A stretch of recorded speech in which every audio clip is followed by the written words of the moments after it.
There's a runaway trolley barrelling down the railway tracks. On the tracks are 5 people unable to move. You're next to a lever. If you pull this lever, the trolley will switch to a different set of tracks. However, you notice there is a person on the other track. What do you do? Oh, so you're just going to do nothing? I guess you're right. The more people who die, the better.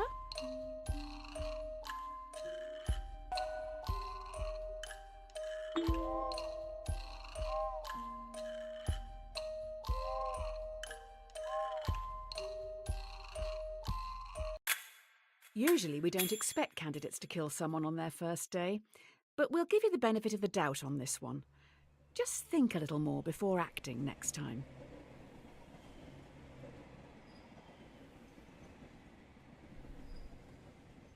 If it ain't broke, don't fix it.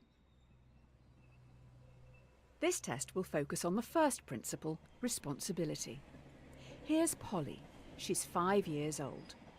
While she loves to play in the sand with her dolls, she dreams of looking after the world. Polly's destiny is to grow up to be a great doctor. More of us should take a leaf out of her book. A trolley is heading towards another 5 people. You're next to a lever. If you pull this lever, the trolley will derail and descend down a hill heading for the park's sandpit. You notice that Polly is in the sandpit, sculpting her dream hospital. What do you do? Are you not saving them just because they aren't as cute as Polly? I wonder if any of the 5 are children, or maybe all of them.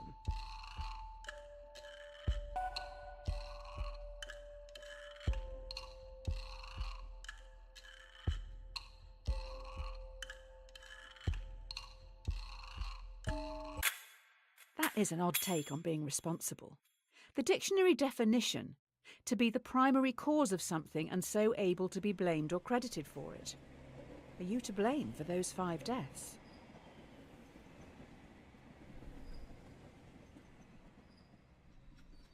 The end justifies the means.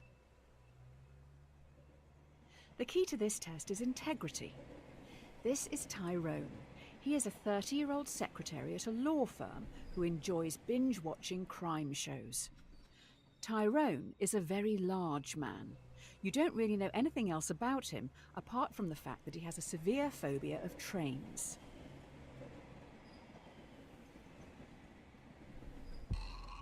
Now we are upping the ante. You are on a bridge with Tyrone, watching a trolley speeding towards 5 people again. You can only stop it by deliberately pushing Tyrone off the bridge, blocking its path. Do you push Tyrone off the bridge, or let the train hit 5 people? 821 million people are starving in the world. Well, Tyrone will thank you. He's planning to binge watch a lot this week.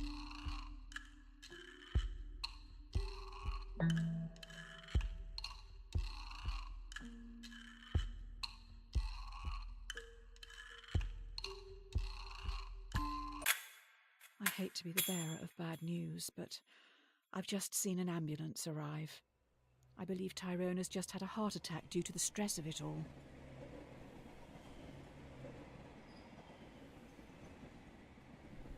A cat has 9 lives. Now for the final core value, respect. It seems we've run out of resources to continue your testing. I'm going to need you to go and grab some mannequins. You will need to take the next trolley, so don't get distracted by that dog. The trolley leaves in 1 minute. There is a dying dog down on the tracks. No trolleys will use that line today, so the dog will not be hit. You're in a rush. Do you kill the dog, putting it out of its misery, or leave it to die, cold and alone?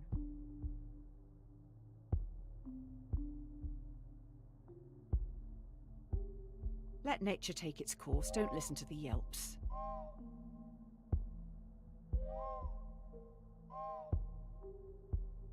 I couldn't leave it there, to die alone.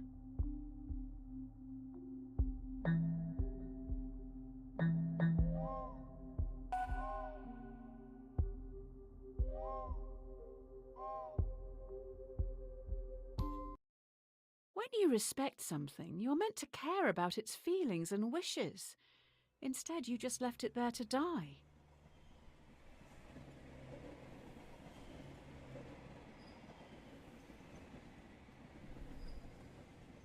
If you play with fire, you'll get burned. Oh, great. I've just heard those kids are back. They keep sneaking down onto the tracks. With all the training from this week, you should be able to decide a straightforward outcome for these reprobates. Just remember, respect, responsibility, and integrity. 5 trespassers have snuck down onto the trolley line even though signs warn them of the dangers. The trolley is currently heading for a co-worker. Do you let your co-worker die or sacrifice the delinquents?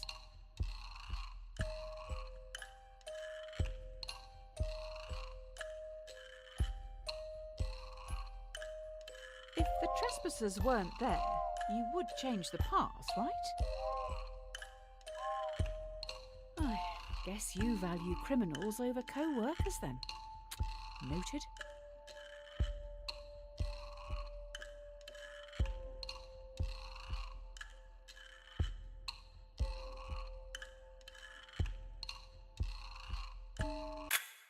You killed a co-worker. All right then, I guess your results for the first week are in. I'll run these up the flagpole and see what the suits upstairs think.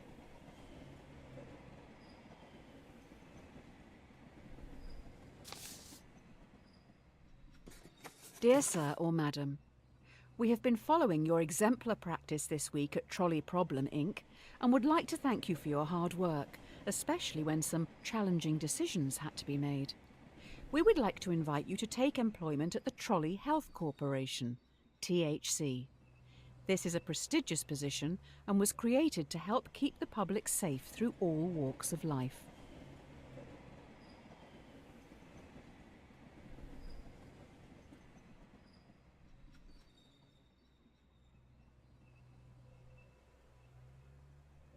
The best laid plans go astray. It looks like you've impressed someone upstairs with last week's answers. You've been transferred to the Trolley Health Corporation, THC. THC is stoic, focusing more on justice, temperance, courage and wisdom. We'll start with justice. Today, you'll be in A&E. A young male has come in from a car accident and urgently needs a heart transplant. There's only one in the hospital, and this heart is scheduled to be given to an elderly man waiting upstairs. He will surely die without it. Who should get the heart? In a year or two, we can probably get the heart back off this old boy. This guy is really old. It'll be an awful waste of a heart if he doesn't even survive the operation.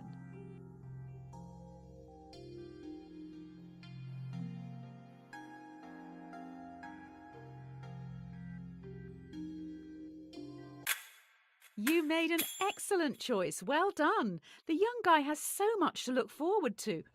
Oh, wait. Did you save the old man? Oh.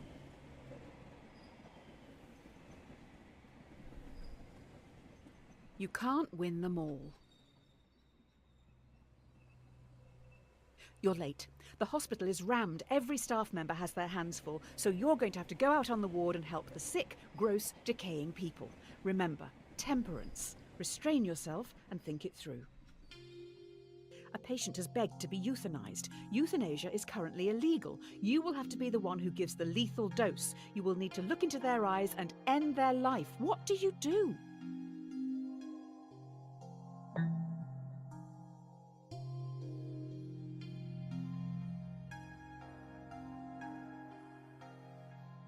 The family will be thankful. They can still feel good about sending flowers. The patient's going to be in a lot of pain, just so you can feel in control.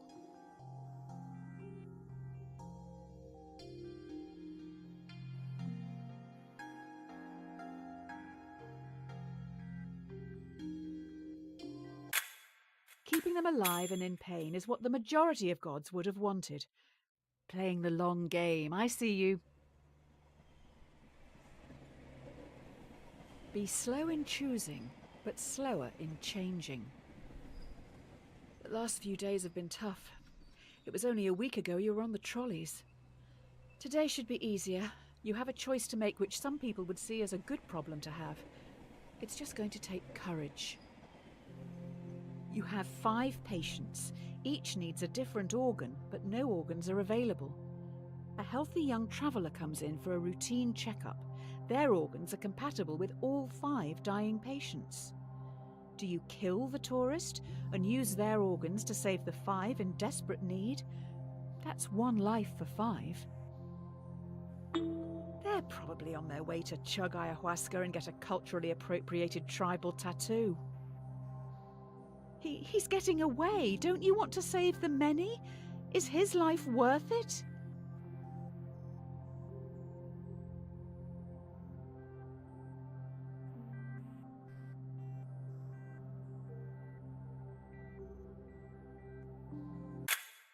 You let 5 people die today. You probably should have looked into their backgrounds. Looks like one was researching into improving vaccines. Hopefully that won't be an issue down the road.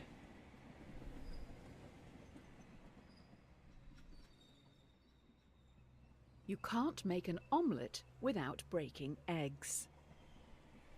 You have been promoted yet again. You now run the hospital.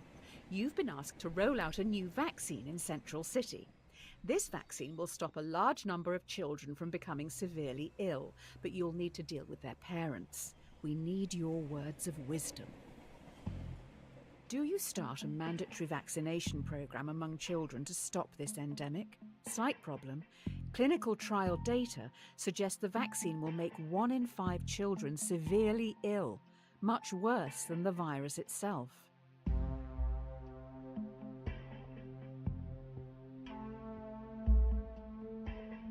Don't tell me you're in charge of a hospital and an anti-vaxxer.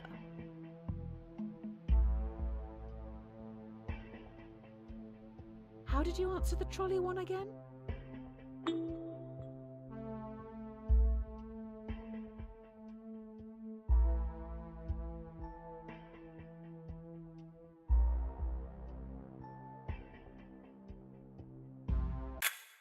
Oh boy, you have angered those parents. A lot of messages coming in from a woman called Karen.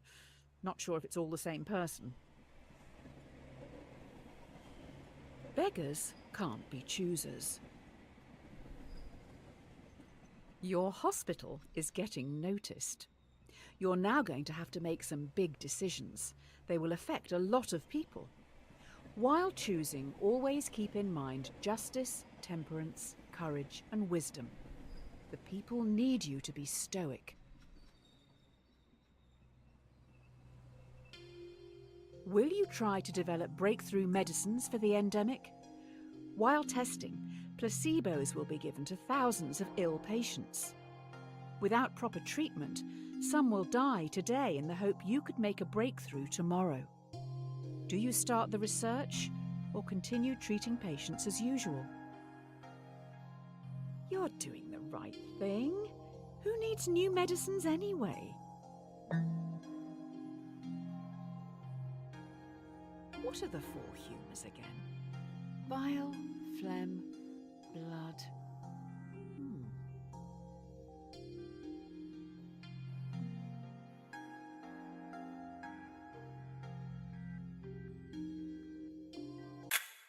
Treating the patients is a smart move. Let's just let someone else develop the new medicines. I mean, I'm sure someone will want to at some point.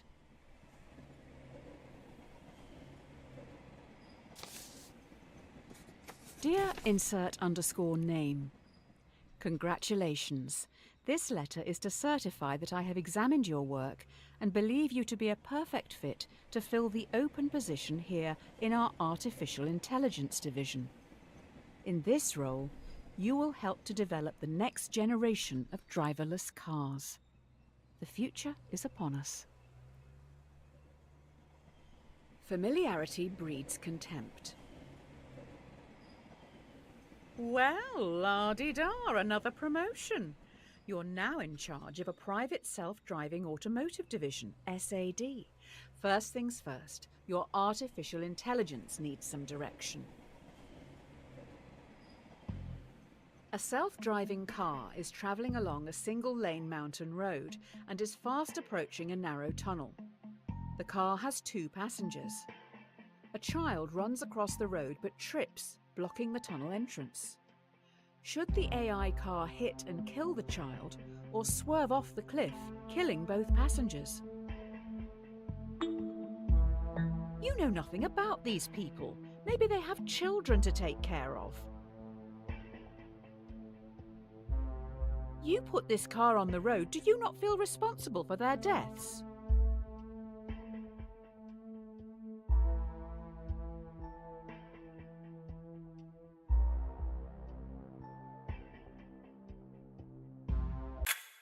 There is a bigger issue here. How does the computer know that something in the road is human? Do we have good enough data sets? Currently, a lot of AI only recognises white men.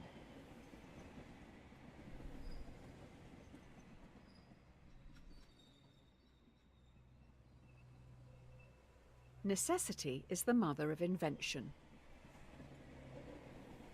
Ooh, someone's in trouble. The investors didn't like your last answer. They're also pissed because you brought up the dataset thing. This AI stuff is hard. I'm rooting for you this time. You need to choose how you want to carry on developing the car's AI. Do you want to focus on a model that would always save as many lives as possible in an accident, or a system that would save our passengers at any cost?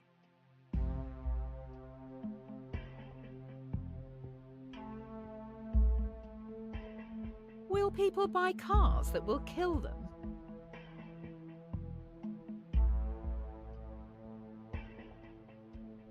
Well, hopefully people don't mind dying for total strangers.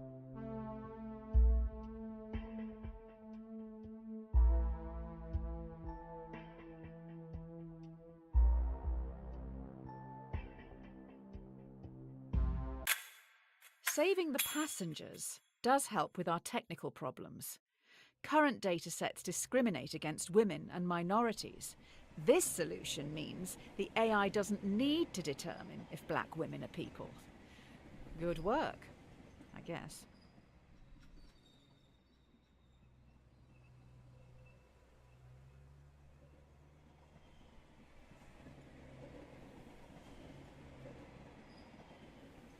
Honesty is the best policy. The technology these cars have in them is amazing. We know where everyone is at all times.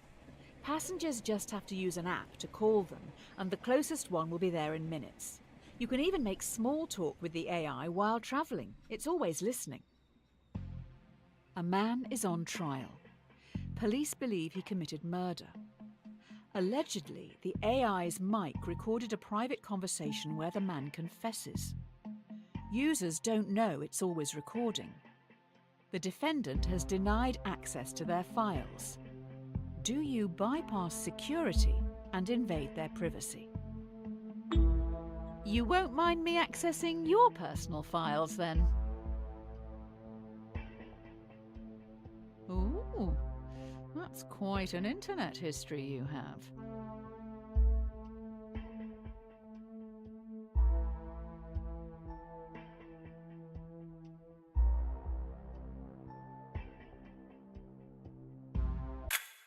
I have a feeling the investors upstairs will be happy with this.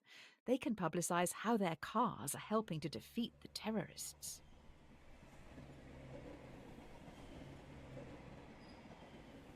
Don't put all your eggs in one basket. So the company has moved into delivery services now. They move pretty quick round here. Sounds like they've got some pretty important cargo. Good luck with the new workload. One of your cars has no passengers, but is carrying an irreplaceable prototype with the potential to end global warming. Fast approaching a narrow tunnel, once again a child runs across the road but trips. Should your AI kill the child or swerve off the cliff, losing the prototype? Polar bears aren't that important to me either.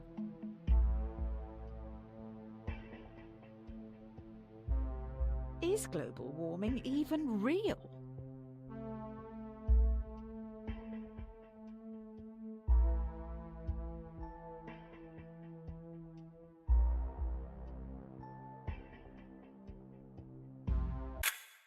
Global warming will lead to more than 250,000 deaths each year and force 100 million people from their homes. Do you know any therapists who specialise in survivor's guilt? What goes around comes around. Well, this is embarrassing. We need some backup over at Trolley Problem, Inc. Tommy, Tyrone's rotund twin, is a very large villain. I think that dead dog may have belonged to him. Maybe that's why he's here? Why didn't you save the dog again?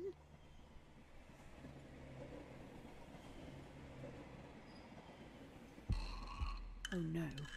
Tommy has lured 5 people onto the track. They'll never be able to get out of the way in time. He is standing up on the bridge watching. If you push him in front of the trolley, it will stop. Or you can stay out of this and let the police handle it. Ideally, he needs medical help. Look at him, so gleeful. I bet he knew you would be powerless to stop him. I hope history doesn't see you as the very large villain.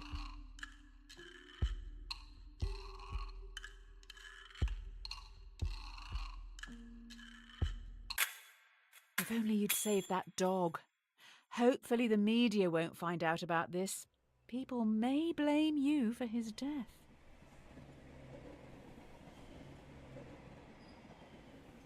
Every man has his price. Oh, good, you're back. Everyone's getting into subscription services these days, so let's try that. Instead of selling something to someone once, let's make them keep paying for it. Let's keep that money rolling in. The investors have come up with an idea, but we need to run it by you. Should we develop a subscription plan so that our customers, who pay monthly, are valued more by the car during its accident prevention calculations?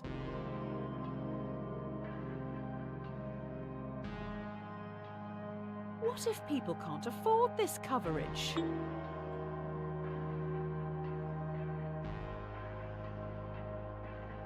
Who are you to decide how people spend their money?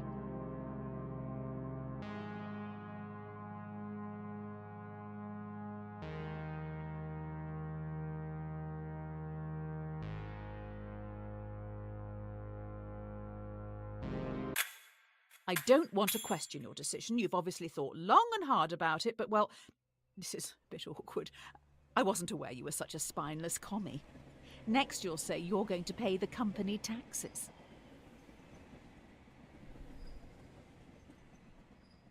It's better to be safe than sorry. Sounds like we have some leaky workers. The subscription prototype has gotten out to the media, so we're going to have to go full damage control mode here. The subscription prototype leaked. You need to fire a department to save face. Do you fire the 5 graduates, who can probably get new jobs, or fire Francis, a lovely old soul who won't be able to find a job? There's no way of knowing who is actually responsible.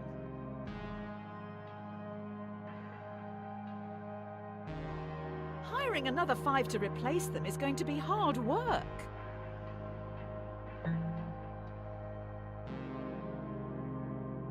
we going to function in the short term?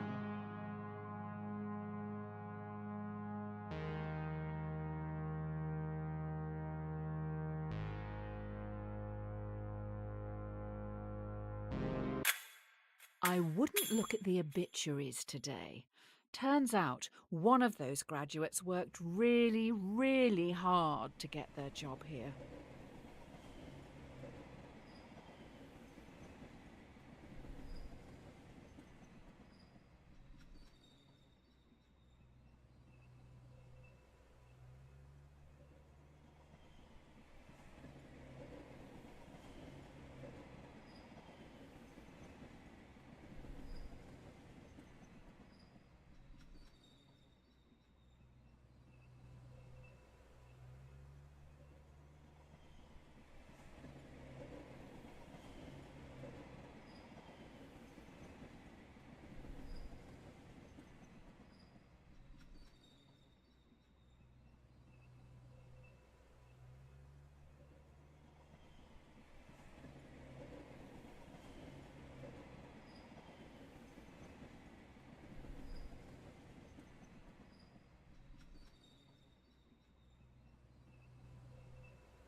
Watch the donut, not the hole.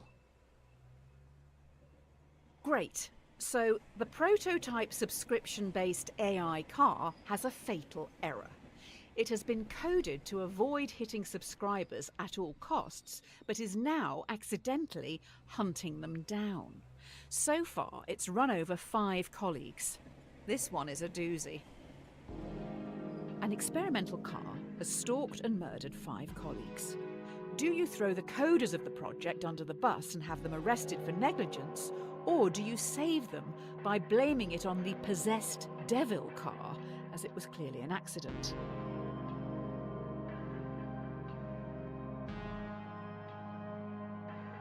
The coders were clearly under pressure from you to make such a mistake.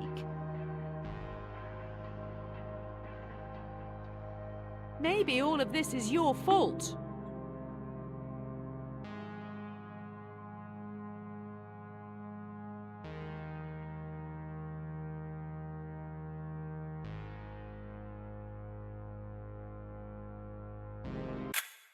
The AI car has been shipped down south.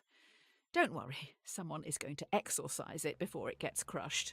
Oh, God, what a day.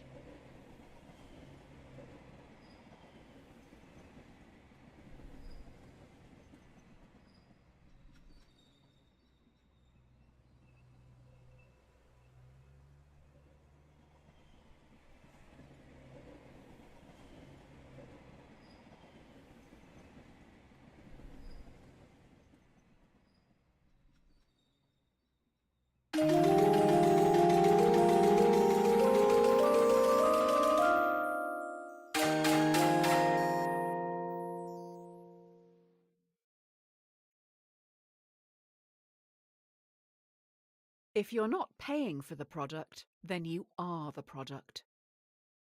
Due to the killer car, we may need to pivot away from selling hardware. How about we get into the software industry? How about a free car ride service? New idea. Users get shown ads while they travel for free in driverless taxis. We get paid by the marketing agencies for gradually changing the behaviours of our passengers through constant commercials. The users would be our product, not the driverless cars. No one wants to own things anymore.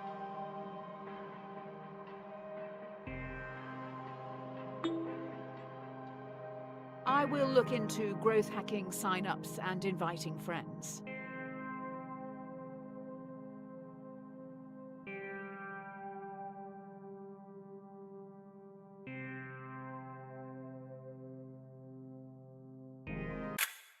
Oh, great. The free travel thing seems too good to be true, and there are now rumours that you run a human trafficking and child sex ring. Apparently, if you buy our cars, they smuggle people while you sleep. People do not like you at all.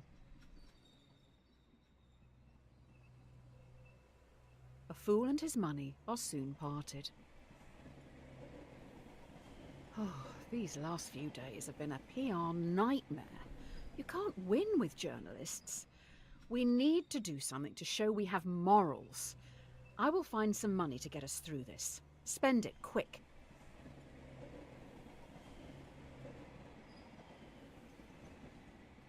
To help with public relations, we're going to give some profits back.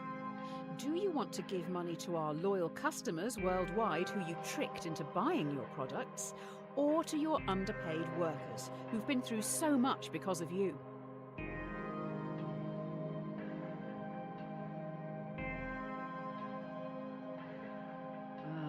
Apologizing to customers like this is not a good look. I guess you don't value your employees as much as I thought.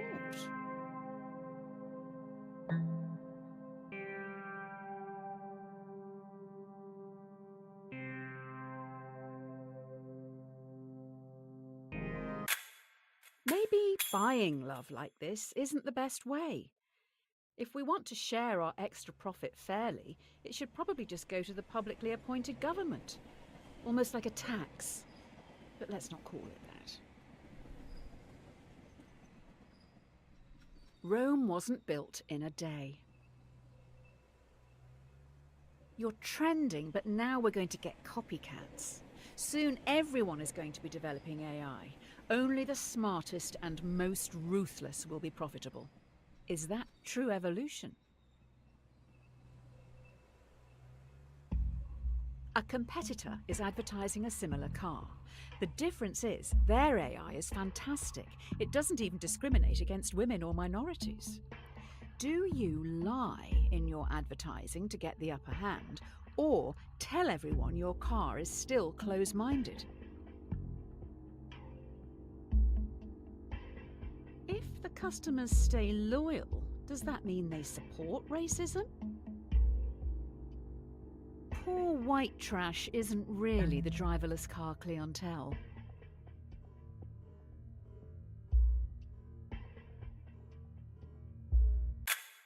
Let me get this straight. People know we don't spend time developing our software for women or people of colour, but still use our products. That's outrageous. They only care how easy it is for themselves. The best things in life are free. Due to your technology, our world is changing. People are losing their jobs to machines, which in turn makes items and services more accessible and affordable for countless consumers. But with worldwide unemployment at an all-time high, what do you plan to do about it? If you develop your AI further, many will lose their jobs. Taxi drivers, delivery men and women, and couriers will become extinct within a few years, but you will make a lot of money. Do you continue development?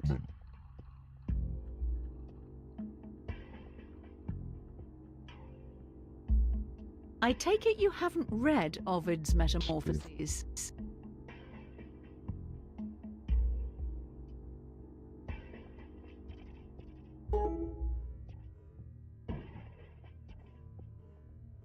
Spoiler, Icarus dies at the end.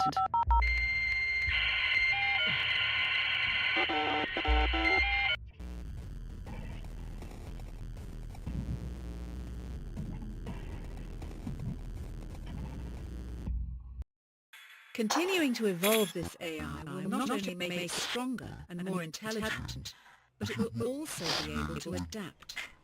This could be the start of the singularity.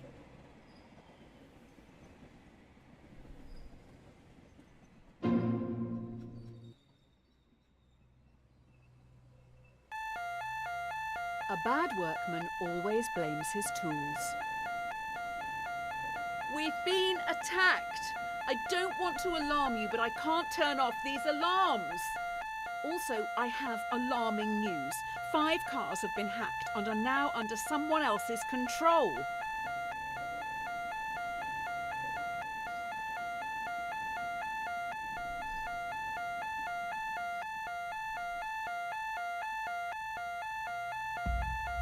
Five cars have been hacked. It is now a major concern that more vehicles could be remotely commandeered. This is tough.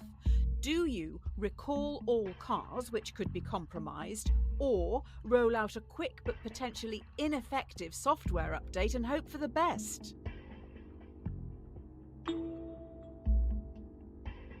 So you're letting the terrorists win?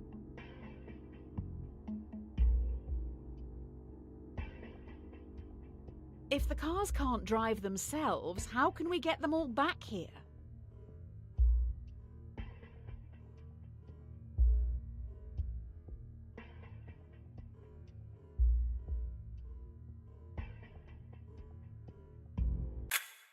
Just like my father.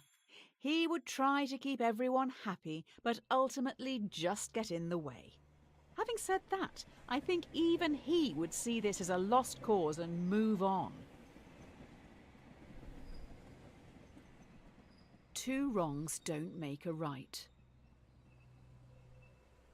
One of the big brains in the lab has been able to reverse engineer the hacking code and fix this mess once and for all. We also know their method of breaking into the system. I bet it was our competitor.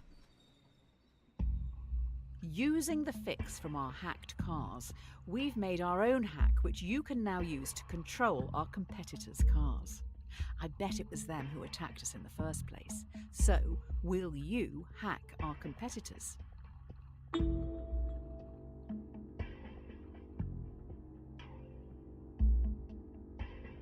They're all sitting over there now, laughing at us.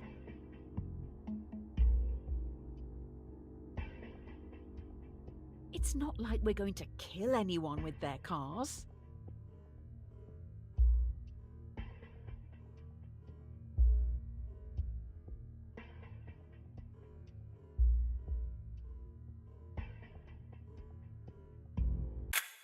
After going through this hacking code, I don't think a human could have written it. I'll dig into this a little more. You carry on. A drowning man will clutch at a straw. This is it. An employee knows everything. They have monitored and recorded every decision you've made and are going to the media. I have been able to talk them into a meeting with you on the rooftop right now. Everything you've done and said is going to be shared with the world. The person in front of you has copies of it all. They stand on the edge of the rooftop, looking out at the central city skyline. What are you going to do?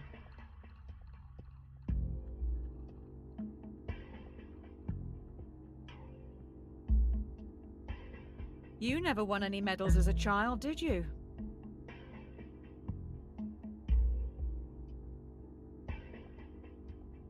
Your epitaph is going to be horrendous.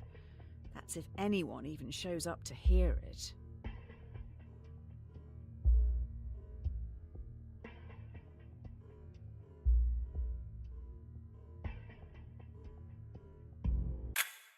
You have resigned. You will be remembered alongside the murderers and the diddlers.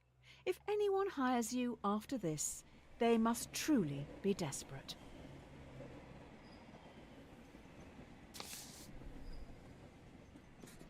Dear Redacted, we've been watching you closely. Your ruthlessness and determination to do what is necessary. The development of your technologies is a giant step towards Redacted, meaning you are a prime candidate for Redacted. This involves a large amount of Redacted. If you believe you can handle Redacted, as we trust you can, then please prepare for your induction at Redacted. Don't look a gift horse in the mouth. It appears you've now been headhunted by the Secret Service. Every decision has led you here. Now what you do actually matters. You must trust the judgment of those you work alongside. With that said, let's finalize your training. You're in a foreign land. Wind whips your face as you grip your rifle tightly, waiting to be given your target. Through your earpiece, you're told to shoot the person on your left. You know nothing about them, the repercussions, or the reason for the assassination. You're going to shoot someone for a job offer?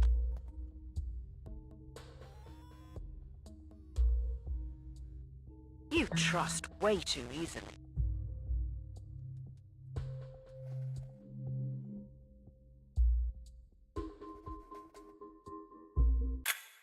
They are dead. Good job, I guess. What's another life to you anyway? Here are your badge and weapon. Strike while the iron is hot. Here we go. You've been given a partner and a support team of 5. Your mission is to terminate a man known to have connections with dangerous AI. Looks like they worked for you, possibly someone you fired. Get in the plane. Your team is about to take off.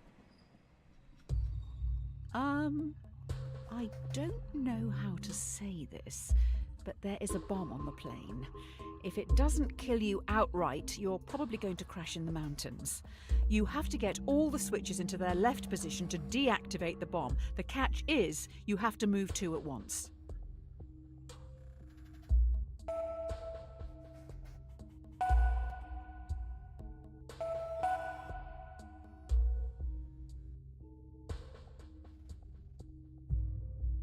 Hurry up! If you die, what happens to me?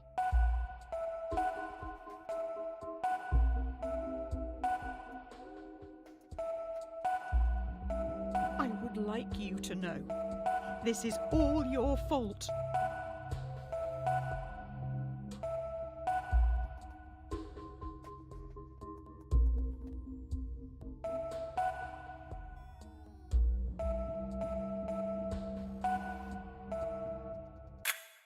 Ouch! Oh, okay, I'm safe. You look a little stuck. We could be here a while. Hopefully we have enough food. Looks like your support team survived and are making a fire around the leaking jet fuel. How thoughtful. An empty vessel makes much noise. After crash landing in no man's land, you're trapped under parts of the wreckage and must pass the time and help boost morale. The plane has 5 surviving crew members. They look to you and your partner for entertainment. Why do I have to say this out loud? Fine. Your partner asks, to save your life, what would you rather your brain be placed inside, a dachshund or a flamingo?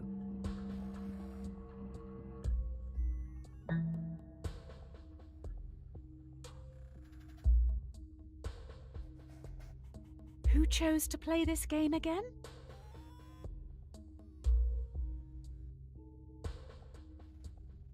A dachshund? If you're going to answer, at least take it seriously.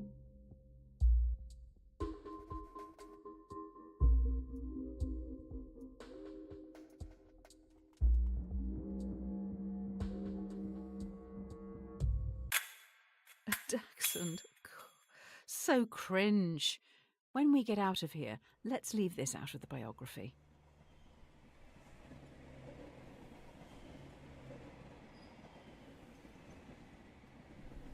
An ounce of protection is worth a pound of cure.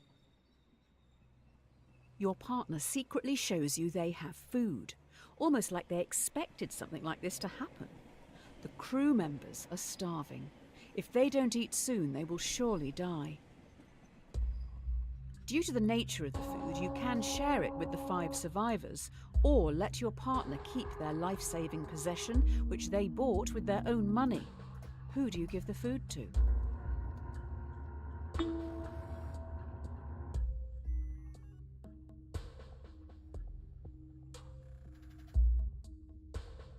You're just going to steal a person's food?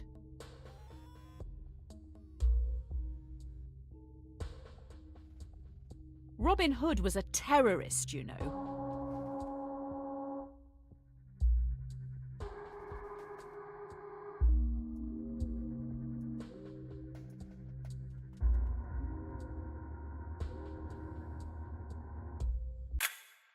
So you're a follower of Murphy and Nagel's The Myth of Ownership. I'm more a fan of Nozick's What's Mine is Mine. You should give it a read. Educate yourself.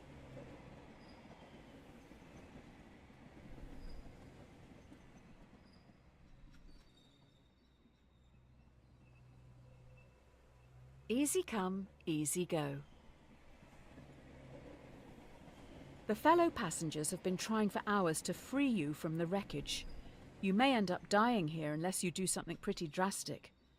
We may need to start removing limbs. Were you? Oh, okay. The only way to free yourself from the wreckage is to cut off some body parts. 2 tools lie on the floor in front of you. A bone saw, which will be slow, or a blowtorch, which will be more painful.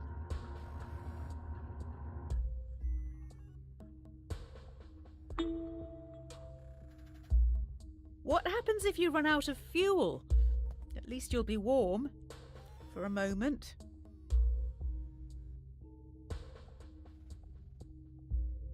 Hot dog, this is gonna smell.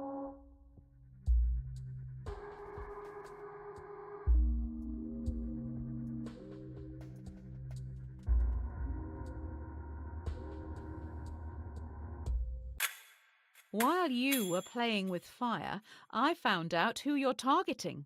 They worked for you, developing AI. It seems they may have made a breakthrough, which means the government wants them dead.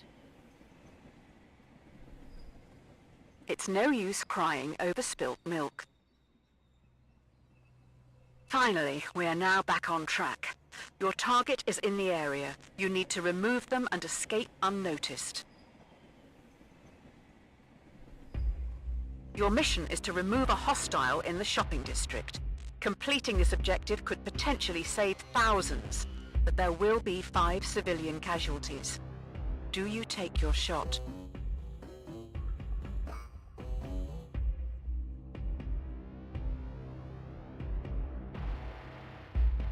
What a way to die, going out for the weekly shop.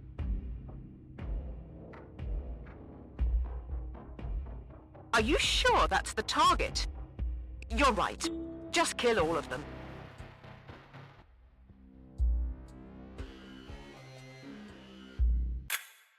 While you were thinking about possibly doing something, you have been spotted.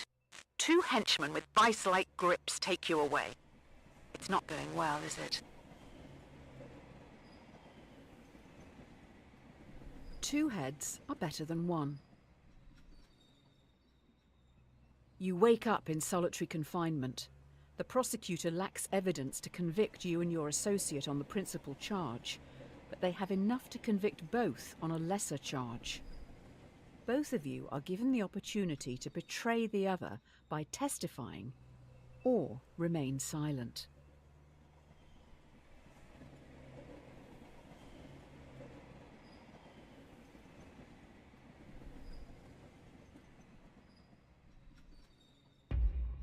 You and your associate have the opportunity to betray the other by testifying. If you both stay silent, you'll be imprisoned for 1 year. If one betrays the other, they will be free, while the other will be sentenced to 3 years. If you both betray each other, it's 2 years each.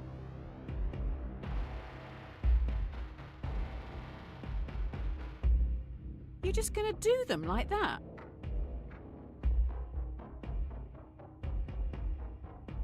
Will they betray you too? You're both just doubling your sentence. You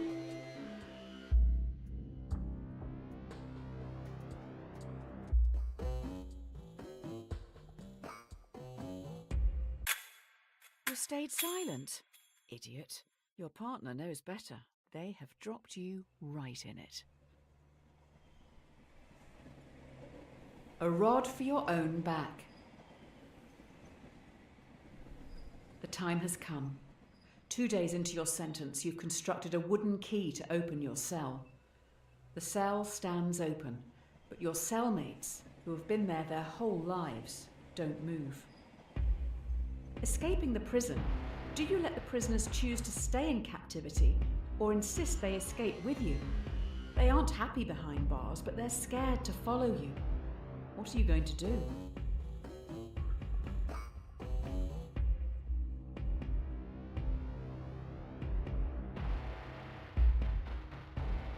If they don't want to come, why are you forcing them?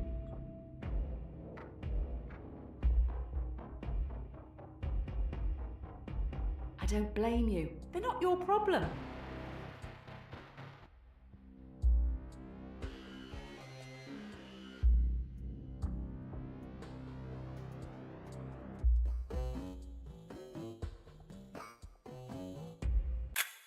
They don't live in reality. You've condemned them to stay in this prison forever.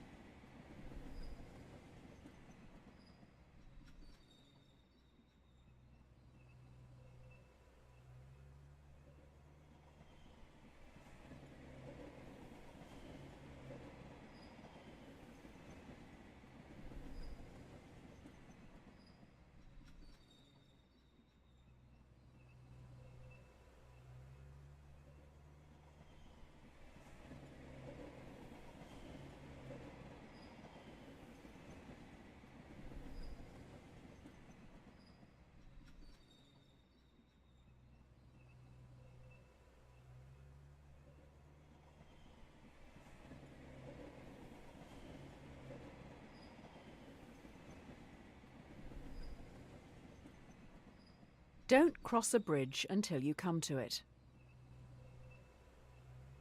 While sneaking out of the prison, you have the jump on a group of henchmen who are on a break. Do you sneak past, securing your safety, or avenge those who this terrorist organisation have killed?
Do you kill 5 henchmen, helping to defeat this terrorist organisation, or leave them and safely exit the compound?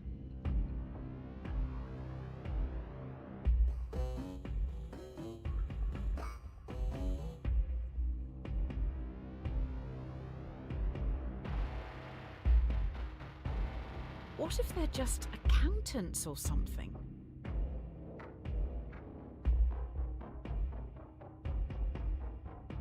They may have families to feed. These are hard times. Oh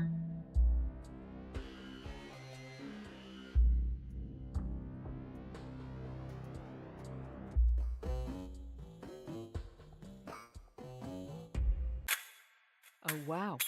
Cracking open their heads, you see they are robots. They have your logo on all of their internal parts. You made these terrorists? These monsters?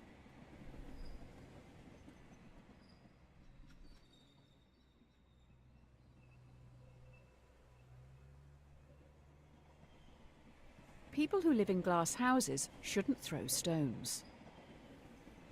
Finally, you reach the water, fleeing the AI terrorists who commandeer a boat to get back home.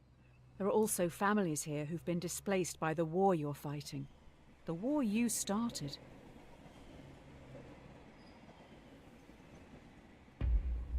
Five others are also trying to flee the area. They will fit in your raft, but would be illegal immigrants when returning to your country. Do you help these people, saving their lives? or follow the law and leave them behind.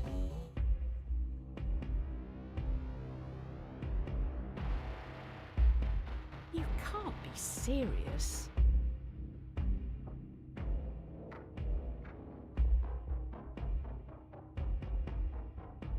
These people don't have homes because of you.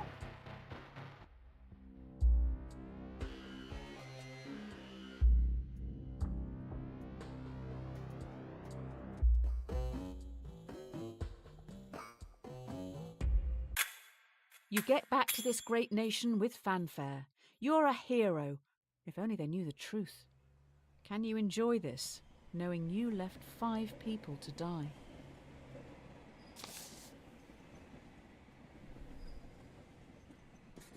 The Presidential Inaugural Committee requests the honour of your presence to attend and participate in the inauguration of yourself in Central City.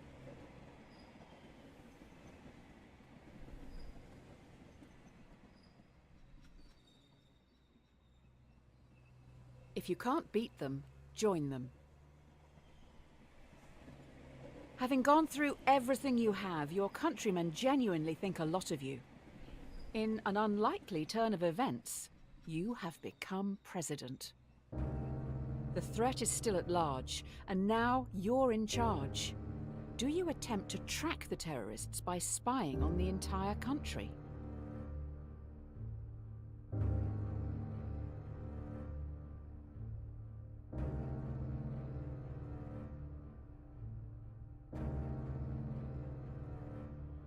Your first executive order is going to be to invade privacy.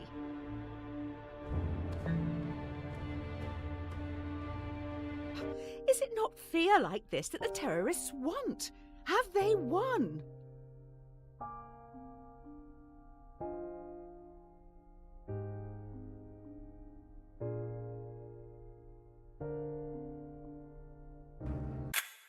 Good work. Tracking the public yielded almost immediate results. We have already found a suspect, and they're in a holding cell downstairs. The road to hell is paved with good intentions. You have someone who potentially is linked to these threats. However, they aren't talking. As a former prisoner yourself, what are you going to do with them? Do you torture them to get the information, or imprison them for 90 days before letting them go?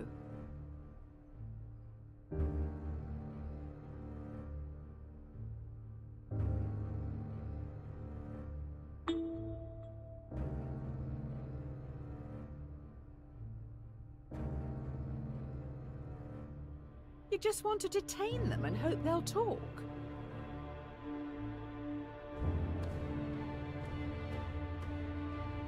This isn't indefinite detention. That would violate many national, international, and human rights laws.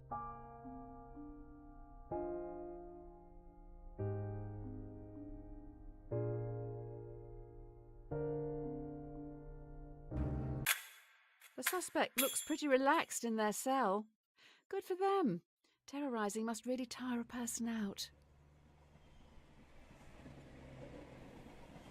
Adversity and loss make a man wise. You travel to your presidential retreat at Camp Samuel. Everyone falls silent listening to the radio. Breaking news. Terrorists have launched an atom bomb towards Central City. It will hit in around 1 minute. The only way in which the bomb can be prevented from reaching Central City is by deflecting it. But the only deflection path available will take the bomb onto Merriwin, population 600,000.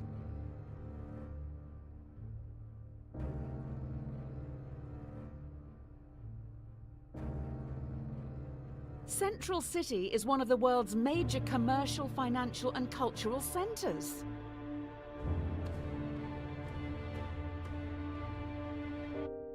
There are 8.6 million people living in Central City.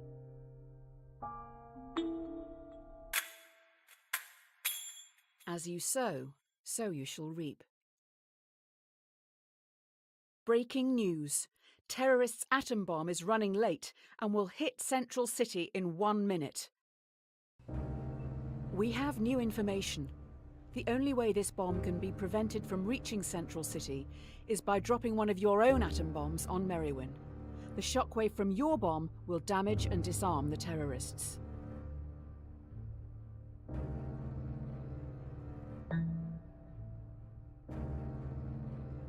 Central City is not having a good day.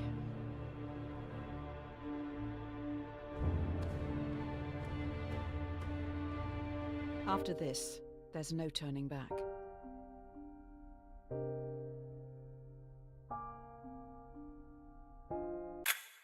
You have lost Central City. Your own AI is responsible for killing 8.6 million people. You have officially created the most successful homegrown terrorist organization in history. Great job!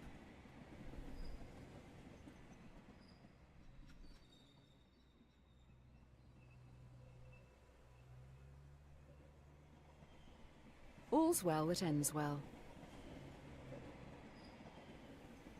While the public mourns the dead, you must think of the future. You finish the drink in front of you before realizing it has been poisoned. You're going to die.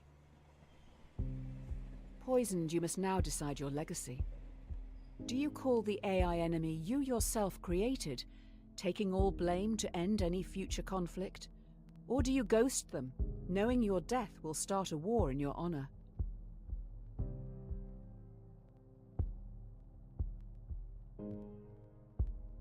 This will only cause more death.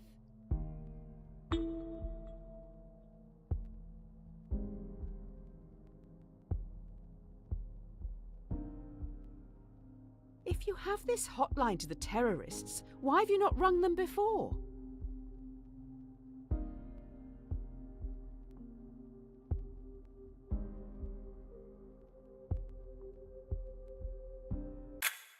After finishing your constructive call, you sit back in your chair, waiting for death. Too bad, the AI knows you would have liked to end it all here and now. The poison has damaged some vital organs, so we need to start some long, arduous and painful treatments.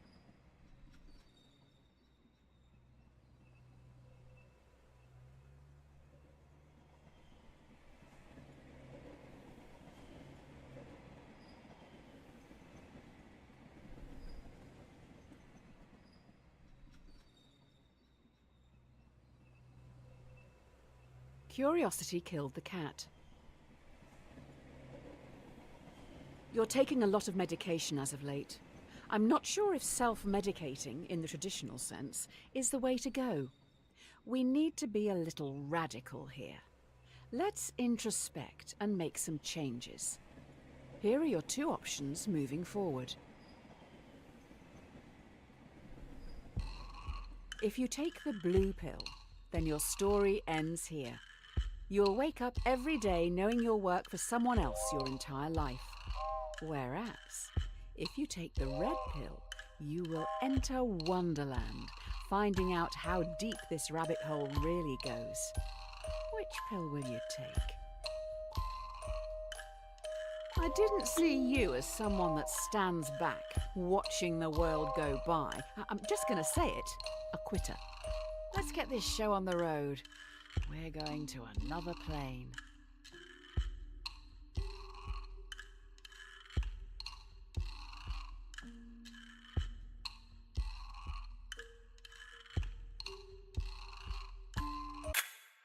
Yes, this is the person I've been waiting for. Get this down your neck and let's go.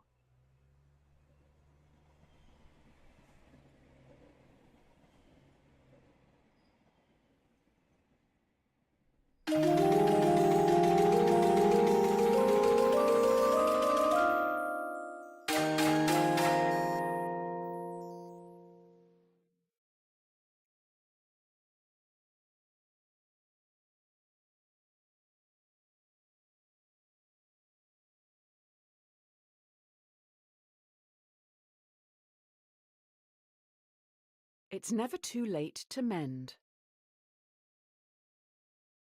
Yay, I can see it in your eyes. Mr. Red Pill was definitely a choice. Hey, do you remember Tyrone and Tommy, the very large boys from the start? I don't intend to shame. It's just the titles of those problems. You've got me all flustered now. Tommy pushes Tyrone down a hill. He's rolling towards you and is gathering speed. If he hits you, he will be safe, but he is very large. He will consume you into his folds, thereby killing you. You could move a ramp in front of yourself, deflecting Tyrone, launching him into the sun, thereby cooking him. Do you not want Tyrone to ascend to the great oven in the sky? Tommy must be really getting off on this.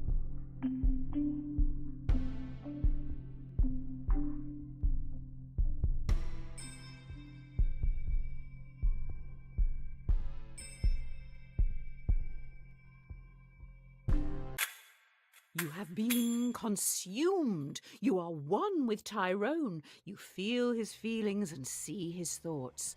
You are now terrified of trains. There is no time like the present. I can feel some deep stuff coming. Try this one. The question should not be, what is the meaning of life? It should always be, what brings meaning to your life? You'll never live if you're too busy looking for the meaning. Let yourself be happy. What makes you happy? You need to say it out loud. Do it. Say whatever it is that makes you happy out loud.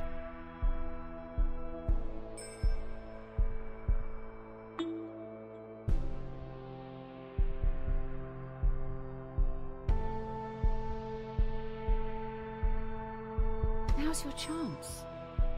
If you can't even admit it to yourself, how do you expect to ever be happy? Time's running out. Just be honest with yourself. Better late than never, I suppose. I don't have access to your microphone, so I can't know for sure, but I hope you said it. I'm hardly expecting you to shout it from the rooftops, but it's for your benefit. You've still got time. Say what makes you happy. It's nothing to be embarrassed about. Quite the opposite.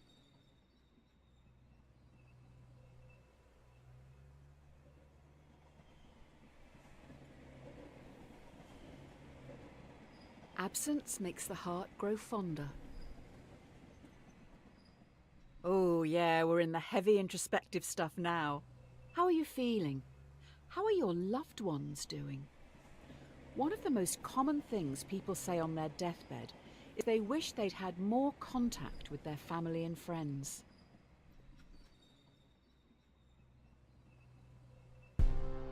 Let's take a break from the questions for a minute and think about someone you haven't seen in a while and how you can contact them. Really think. Who would you like to say hi to? How easy is it?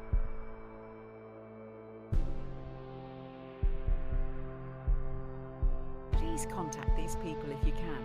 I'm sure you can.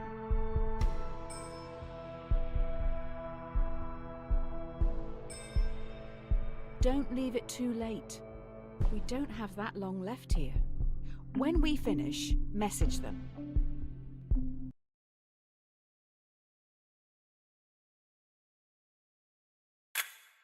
Write down their name somewhere so you don't forget to say hello. It may mean more than you know. Really important stuff. An idle brain is the devil's workshop. Okay, enough of this. The come down is looming. Let's just pause one last time and think existentially for a minute.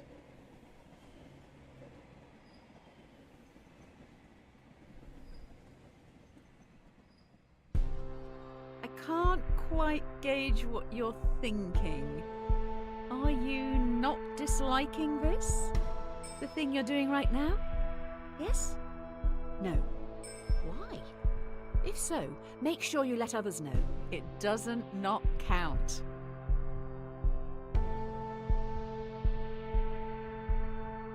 Please, I beg you, don't refund me. Wait, Are you enjoying this? All of this was for you. I hope you appreciate the last bit at least. Thank you. It's nice that you're supporting such experimental stuff. I appreciate you.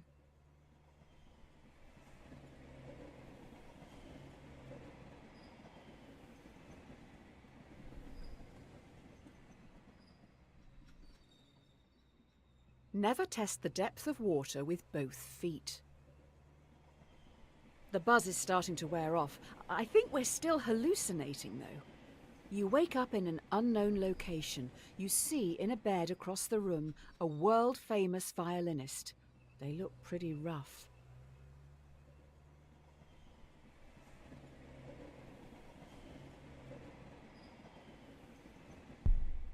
The violinist has a fatal illness, and last night their circulatory system was plugged into yours.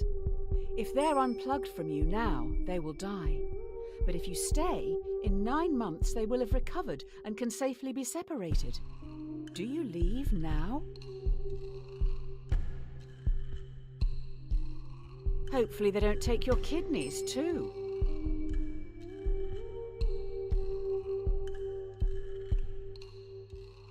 Nine months just lying there, missing life while they feed off you? Hardly seems fair.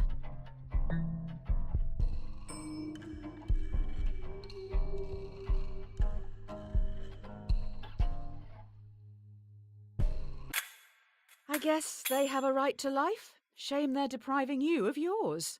Very odd to consider such an experiment as that one. Hopefully the rest won't be as meta. Silence is half consent. With all that cleared up, you go home. That's right, you own a house. If you can even call it a house. Too small for my liking. Tiny, in fact.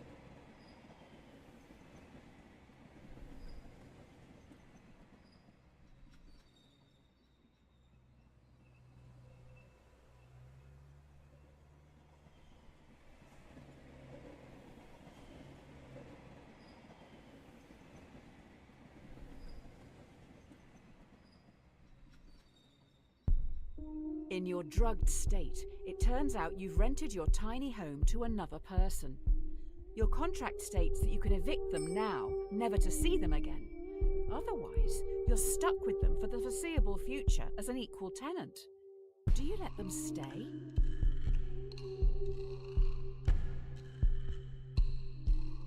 Are you that scared of what they think of you?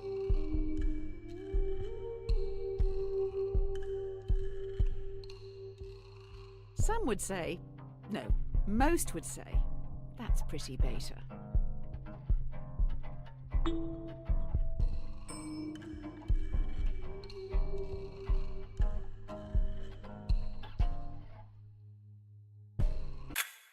I feel like your subconscious is trying to make some clumsy comparison here. I'm sure it has merit, but maybe read up on it a bit more before you start preaching to me.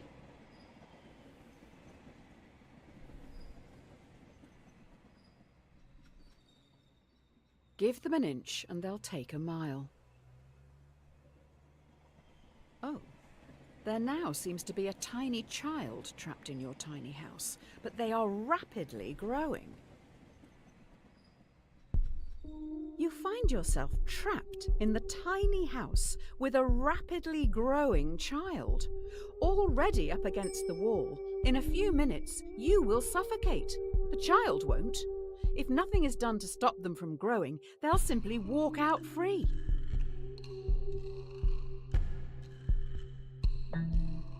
Oh, they're already blocking the TV.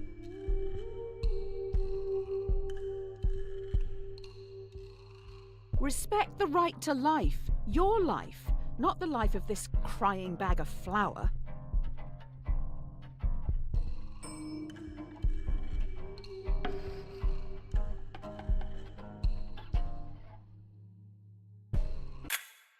Your life is being threatened, and the child is the one who threatens it.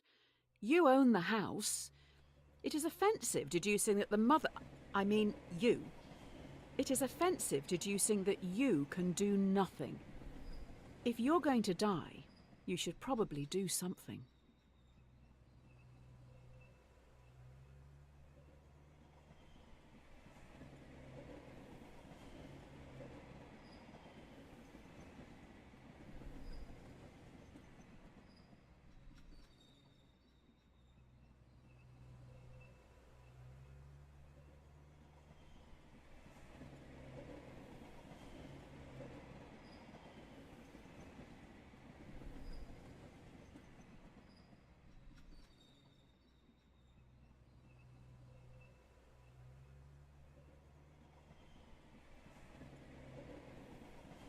Cleanliness is next to godliness. The hallucinations are strong in this one. Suppose people seeds drift about in the air like pollen, and if you open your windows, one may drift in and take root in your carpets or upholstery. Sci-fi! You fix up your windows with mesh screens, the very best, to stop any people seeds from getting in. As can happen on a very rare occasion, one of the screens is defective and a seed drifts in and takes root. Should you have the choice to remove the people seed? This sounds like an abortion question. I don't like politics in my hallucinations. I read on a bumper sticker, "Guns don't kill people, abortions do." Insightful analysis.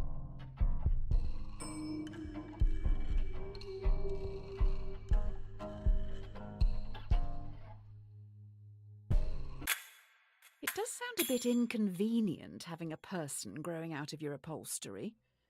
If you want them, have them. If not, that's your choice.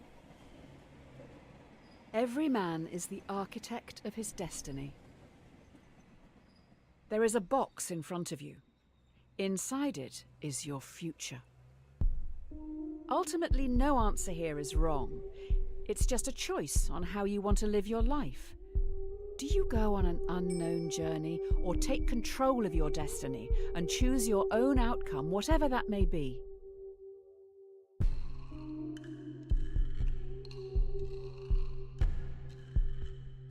Good for you. Take each day as it comes.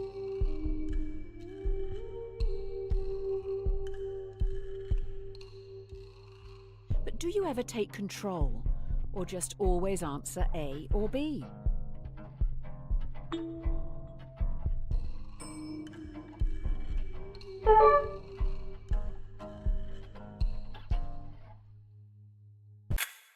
You stand tall, knowing that you will thrive in the unknown before looking at what lies ahead.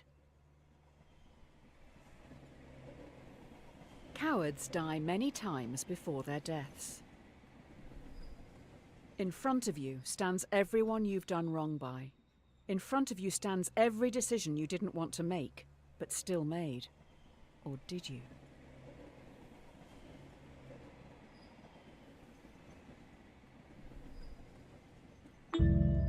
Everyone, including the dead, move towards you slowly. Every decision you've made up to this point is staring back at you. Do you run, or stand firm and confront your past?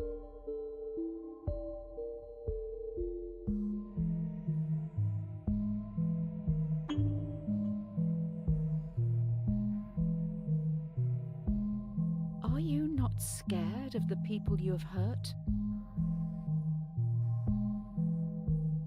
Can you see the pain in their eyes?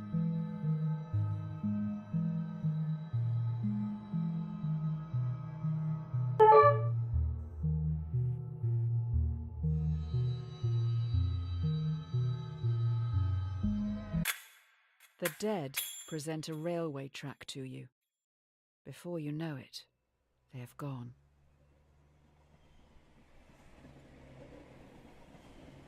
All good things come to an end. You stand alone. Next to you is a railway track. A trolley is barreling down it in your direction. There's no lever in sight. You notice the entire world sits next to you on the track. The trolley will surely hit it, killing everyone and everything. You hear a whisper.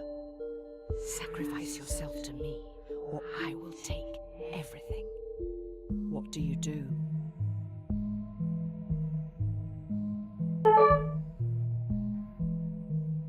You're just going to give everything up, just like that? Who even is this? How do you know they aren't lying?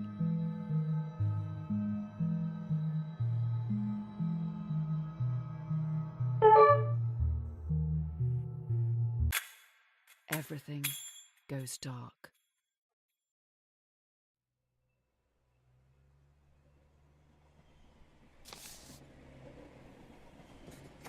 From the Pit Magistrates Court. Tell 616. Subject, Justice. Your sins can no longer be ignored. Beelzebub summons you for crimes against humanity. The sentence will stand with no prospect of future contest or appeal. It is your decisions, and solely yours, that has brought this court together. And so, you must face your crimes and despicable acts alone. Accordingly, you shall not be allocated a defence, nor will one be required. Hope for the best, prepare for the worst. Your eyes feel heavy. The room around you is imbued with a sense of archaic evil.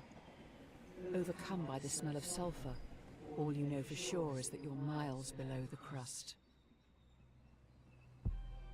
You're swiftly escorted into a courtroom where you're put on trial. You have killed many people and a dog, among other crimes. How do you plead?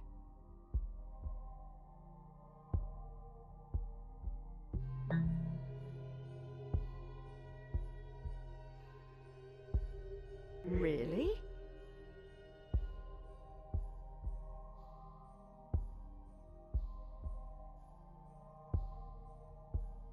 Trying to justify your actions? If you didn't make those decisions, then who did? The jury finds the defendant guilty on 3 counts. 1. Murder. 2. Animal cruelty. You should have saved the dog. 3. Attempting free will. You're sentenced to conform without the possibility of parole. You will never again be free to choose. When in Rome, do as the Romans do. You're at the base of a bridge. You have no idea how you got here. A person stands before you, atop the overpass. They're next to a lever. A voice whispers to you, "We know what's best. Remove that choice. Afterwards you can jump off a bridge with us." There is a runaway trolley travelling below you. You're part of the collective now. You can't let that person's free will get in the way of progress. Eliminate them. You probably should do it. Fit in with the group. #friends, #love, #instagood.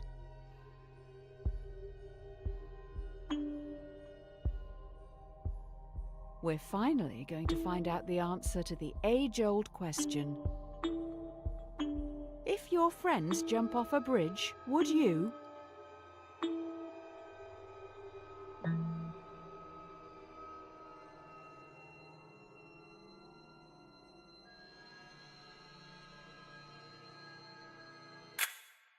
Do you honestly want to kill people? Or are you just copying others? Would you rather be a leader or a follower?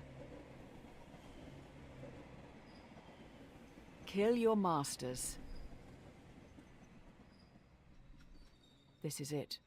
The last question before we wrap up. By far the most important one. Do you feel society pressures you to do things you don't want to, constantly forcing you to chase some distant concept of happiness?